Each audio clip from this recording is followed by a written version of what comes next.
राष्ट्रपति Donald Trump और राष्ट्रपति पुतिन के बीच अलास्का में चली 3 घंटे की मैराथन बैठक। रूस यूक्रेन युद्ध को खत्म करने पर नहीं हुआ कोई समझौता। बैठक के बाद ट्रंप और पुतिन की साझा प्रेस कॉन्फ्रेंस। राष्ट्रपति पुतिन ने रूस की सुरक्षा को बताया सबसे जरूरी, कहा अगली बैठक मॉस्को में होगी। मुंबई में बीती रात जोरदार बारिश, कुर्ला और चेंबूर इलाके में भरा पानी। गांधी मार्केट में सड़कें नाली में तब्दील हुई, गाड़ियों की आवाजाही में हुई परेशानी। मुंबई में बारिश के बाद मिलन सबवे में भरा पानी, गाड़ियों की रुकी आवाजाही, लोगों की बड़ी परेशानी। मुंबई के गांधी मार्केट इलाके में भी बीती रात हुई जोरदार बारिश, सड़कें पानी में डूबी नजर आईं। बारिश और जलभराव की वजह से जनजीवन बेहाल, लोगों को आवाजाही में परेशानी का करना पड़ा सामना। मुंबई में भारी बारिश से SCLR ब्रिज पर जलभराव, कई जगहों पर घुटनों तक भरा पानी। सड़कों पर जल जमाव की वजह से गाड़ियां हुई बंद, यातायात हुआ प्रभावित। प्रशासन ने लोगों से सतर्क रहने की अपील की। जम्मू कश्मीर में किश्तवाड़ के चशोटी गांव में बादल फटने के बाद आए सैलाब में अब तक मरने वालों की तादाद 65 तक पहुंची। 300 से ज्यादा घायलों को पहुंचाया गया अस्पताल। सेना, NTRF और SDRF की टीम ने अब तक 6000 से ज्यादा लोगों को किया रेस्क्यू। फ्लैश फ्लड में आए मलबे में 3 मंदिर, 6 मकान और कई दुकानें बही। लापता लोगों की तलाश में डॉग स्क्वाड की ली जा रही है मदद।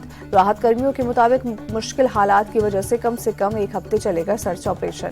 जम्मू कश्मीर के CM उमर अब्दुल्ला आज चशोटी गांव का करेंगे दौरा, हालात का लेंगे जायजा। खराब मौसम की वजह से शुक्रवार को किश्तवाड़ में रुके।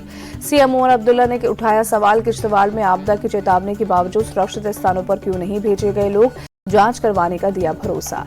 महाराष्ट्र के रायगढ़ में भारी बारिश से हाल बेहाल, अलीबाग के कई इलाकों में जलभराव ने बढ़ाई परेशानी। सड़कों पर पानी लगने से थमी गाड़ियों की रफ्तार, लोगों का बाहर निकलना हुआ मुश्किल। बिहार के भागलपुर में गंगा के जलस्तर का बढ़ना लगातार जारी, दर्जनों गांव पानी में डूबे। 6 लाख से ज्यादा लोग बाढ़ की चपेट में आए। रिहायशी इलाकों में घुटने तक पानी भरने से पलायन को मजबूर हुए लोग। गांव में पानी में ही बंधे हैं पालतू मवेशी। 15 दिन से बच्चों की पढ़ाई हुई प्रभावित। लाल किले से PM मोदी के GST रिफॉर्म के ऐलान के बाद एक्शन में वित्त मंत्रालय GST काउंसिल को भेजा प्रस्ताव। सूत्रों के मुताबिक GST में 4 की जगह 2 स्लैब होंगी। GST में अब 5 और 18% की ही स्लैब रखने का प्रस्ताव। हेल्थ इंश्योरेंस पर टैक्स 18% से घटाकर 5% करने का प्रस्ताव। लग्जरी आइटम और तंबाकू उत्पादों पर 40% टैक्स लगाने का प्रस्ताव। पेट्रोलियम प्रोडक्ट GST के दायरे से बाहर ही रहेंगे।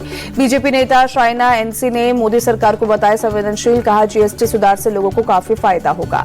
राष्ट्रपति भवन में एट होम रिसेप्शन का आयोजन, प्रधानमंत्री मोदी समेत कई केंद्रीय मंत्री शामिल हुए। राष्ट्रपति द्रौपदी मुर्मू ने युद्ध स्मारक पर शहीदों को दी श्रद्धांजलि। रक्षा मंत्री CDS और तीनों सेना प्रमुख रहे मौजूद। लाल किले के प्राचीर से प्रधानमंत्री मोदी ने फहराया तिरंगा, पाकिस्तान को दिया कड़ा मैसेज, कहा फिर हमला हुआ तो देंगे मुंहतोड़ जवाब, एटमी धमकी से नहीं डरते। PM मोदी ने मिशन सुदर्शन चक्र का किया ऐलान, कहा 10 साल में सुरक्षित होगा देश का हाथ ठिकाना, दुश्मन के हमलों को नाकाम करने के साथ करेगा अटैक। सिंधु जल समझौते को PM मोदी ने अन्यायपूर्ण बताया, कहा ये एक तरफा समझौता मंजूर नहीं, अब खून और पानी एक साथ नहीं बहेगा। PM मोदी ने लाल किले से किया GST रिफॉर्म को लेकर बड़ा ऐलान, कहा जरूरी सामान पर टैक्स कम होगा, ये लोगों को दिवाली गिफ्ट। उत्तर प्रदेश सरकार में मंत्री ओम प्रकाश राजभर ने पूजा पाल के बहाने समाजवादी पार्टी पर साधा निशाना, बोले समाजवादी पार्टी को सच सुनने की आदत नहीं। ओम प्रकाश राजभर ने पूजा पाल को समाजवादी पार्टी से निष्कासित किए जाने पर कहा, यह पिछड़े, दलित और अल्पसंख्यक का अपमान है। यूपी सरकार के मंत्री दानिश आजाद अंसारी का अखिलेश पर तंज, कहा CM की तारीफ उनका कोई विधायक करे, ये सपा को पसंद नहीं। RLT में शामिल होने की खबरों को यूपी के मंत्री लक्ष्मी नारायण सिंह ने बताया गलत, बोले ये बातें अफवाह से ज्यादा कुछ भी नहीं है। स्थानीय निकाय चुनाव में उद्धव और राज ठाकरे की पार्टी मिलकर लड़ेंगे चुनाव। संजय राउत बोले फिलहाल बातचीत चल रही है। नैनीताल में ब्लॉक प्रमुख चुनाव के बीच बवाल, अचानक हुई गोलीबारी में एक के पैर में लगी गोली। कांग्रेस का आरोप, चुनाव में बाधा डालने की हो रही थी कोशिश। ब्लॉक प्रमुख चुनाव में विवाद का मामला, कांग्रेस नेता यशपाल आर्य ने हल्द्वानी में SSP ऑफिस के बाहर किया प्रोटेस्ट, पुलिस प्रशासन के खिलाफ की नारेबाजी। MP के किसानों को बड़ी सौगात, 14 लाख से ज्यादा किसानों के खाते में 1383 करोड़ की बीमा किश्त जारी। CM मोहन यादव ने मोदी का जताया आभार, कहा PM की प्रेरणा से जैविक खेती को बढ़ाने देने में प्रयासरत। दिल्ली के वेलकम में पतंग पकड़ने की कोशिश में एक 7 साल का बच्चा नाले में गिरा। फायर ब्रिगेड और NDRF की टीम बच्चे की तलाश में जुटी, रात में रोका गया सर्च ऑपरेशन। NDRF की टीम आज सुबह से बच्चे की तलाश फिर करेगी शुरू। स्थानीय लोगों का आरोप, सर्च टीम ने बच्चे की तलाश में सहयोग नहीं किया। दिल्ली के हुमायूं के मकबरा के कैंपस में दीवार गिरने से हुए हादसे में अब तक 6 लोगों की मौत, मरने वालों में 3 पुरुष और 3 महिला शामिल। फतेहशाह दरगाह से सटे रेस्ट रूम की दीवार और छत गिरने से हुआ हादसा। पुलिस, फायर ब्रिगेड और एनडीआरएफ की टीम ने 6 लोगों को किया रेस्क्यू। छत्तीसगढ़ के कवर्धा में स्वतंत्रता दिवस समारोह में 2 गुटों में मारपीट, वीडियो हुआ वायरल। हुगली में नर्स की संदिग्ध मौत का मामला, पुलिस ने नर्सिंग होम के मालिक और नर्स के बॉयफ्रेंड को किया गिरफ्तार। परिवार ने नर्स की बेटी की हत्या का जताया शक, आरोपियों के खिलाफ सख्त कार्रवाई की मांग की। महाराष्ट्र के धुले में पुलिस की कार्रवाई, भारी मात्रा में विदेशी शराब जब्त। बेंगलुरु में विल्सन गार्डन के एक घर में सिलेंडर ब्लास्ट, 1 की मौत, 9 लोग घायल, आसपास के कई मकानों को पहुंचा नुकसान। सिलेंडर ब्लास्ट के बाद घटना स्थल पर पहुंचे कर्नाटक के सीएम सिद्धरामैया 5 लाख के मुआवजे का किया ऐलान। यूपी के बागपत में पहलवान की गुंडागर्दी, उधार सामान न देने पर दुकानदार को उठाकर पटका। यूपी के अलीगढ़ में 2 गुटों में हिंसक झड़प, पत्थरबाजी में 9 लोग घायल, पुलिस ने कुछ लोगों को हिरासत में लिया। ललितपुर में सड़क निर्माण की जांच के दौरान विवाद, जांच अधिकारियों के सामने ही और पूर्व प्रधान आपस में भिड़े। यूपी के देवरिया में दलित युवक को पीटने का मामला, 3 आरोपियों पर मारपीट, धमकी और SC/ST एक्ट के तहत केस। कन्नौज में कॉन्ट्रैक्ट कर्मचारी की करंट से मौत पर बवाल, बेकाबू भीड़ पर पुलिस का लाठीचार्ज, कई गाड़ियों में तोड़फोड़। पंजाब के फिरोजपुर में बदमाशों ने दुकान में घुसकर सर्राफा कारोबारी को मारी गोली, हमलावरों की तलाश में जुटी पुलिस। पंजाब में BSF और अमृतसर ग्रामीण पुलिस को मिली बड़ी कामयाबी, 4 किलो से ज्यादा हेरोइन, 1 क्षतिग्रस्त ड्रोन, 2 पिस्तौल और 100 जिंदा कारतूस के जब्त। झारखंड के गढ़वा में दर्दनाक हादसा, सेप्टिक टैंक में उतरे 4 लोगों की मौत, गढ़वा के सीओ ने दी जानकारी। छत्तीसगढ़ के जांजगीर चांपा में स्कॉर्पियो सवार युवकों का हंगामा, कार के बोनट पर किया स्टंट।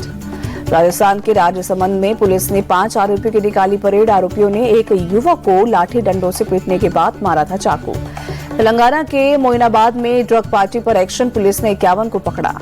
कर्नाटक के विधायक सतीश कृष्ण के घर ईडी का छापा, 1 करोड़ 41 लाख कैश, 6 किलो से ज्यादा सोना जब्त। स्वतंत्रता दिवस की शाम की अहमदाबाद में शुरू हुई ऑपरेशन सिंदूर स्वाभिमान यात्रा, 1000 से ज्यादा कार का काफिला यात्रा में हुआ शामिल। 29 अगस्त को दांडी में खत्म होगी यात्रा। अहमदाबाद के सिंधु भवन रोड से हुई यात्रा की शुरुआत, राज्यसभा सांसद नरहरि अमीन और विधायक अल्पेश ठाकुर सहित बीजेपी के कई नेता रहे मौजूद। ऑपरेशन सिंदूर स्वाभिमान यात्रा में 15 दिन के दौरान 3000 किलोमीटर की दूरी तय की जाएगी। गांव-गांव तक सेना के शौर्य से लोगों को कराया जाएगा परिचय, 500 से ज्यादा कार्यक्रम का होगा आयोजन। स्वतंत्रता दिवस के मौके पर मुंबई के वर्सोवा बीच पर ऑपरेशन सिंदूर थीम पर हुआ नाटक का मंचन, अभिनेता ब्रिजेंद्र काला समेत बॉलीवुड के कई कलाकार भी हुए कार्यक्रम में शामिल। गाजियाबाद में कृष्ण जन्माष्टमी के मौके पर बढ़ी रौनक, मंदिरों को सजाया गया, शानदार लाइटिंग की गई। मुंबई के इस्कॉन मंदिर में कृष्ण जन्माष्टमी की धूम, पूरे मंदिर में की गई शानदार सजावट। मंदिर में दूर दूर से पहुंचे श्रद्धालुओं का लगातार झूमते गाते नजर आए लोग। जन्माष्टमी की पूर्व संध्या पर भुवनेश्वर के इस्कॉन मंदिर में भक्तों की उमड़ी भीड़, मंदिर में की गई भव्य सजावट। मंदिर में पूजा अर्चना करते नजर आए श्रद्धालु, नाच गाकर अपनी खुशी का किया इजहार। अगरतला के बनमालीपुर कृष्ण मंदिर में जन्माष्टमी समारोह का आयोजन, मुख्यमंत्री माणिक साहा ने की शिकस्त। मुख्यमंत्री ने मंदिर में सजी झांकियों को देखा, कार्यक्रम में परफॉर्म करने वाले बच्चों में बांटे उपहार। मुंबई में कृष्ण जन्माष्टमी के मौके पर दही हांडी उत्सव की धूम, लोगों ने बढ़ चढ़कर लिया हिस्सा। संगीत की धुन पर नाचते गाते नजर आए लोग, उत्सव के दौरान जमकर की मस्ती। थाने में दही हांडी के लिए तैयार गोविंदा, आज स्पेन की एक टीम भी प्रोग्राम में लेंगी हिस्सा। एशिया कप T20 के लिए भारतीय टीम की घोषणा 19 अगस्त को होगी। अजीत अगरकर की अगुवाई वाली चयन समिति कुछ बड़े फैसले ले सकती है।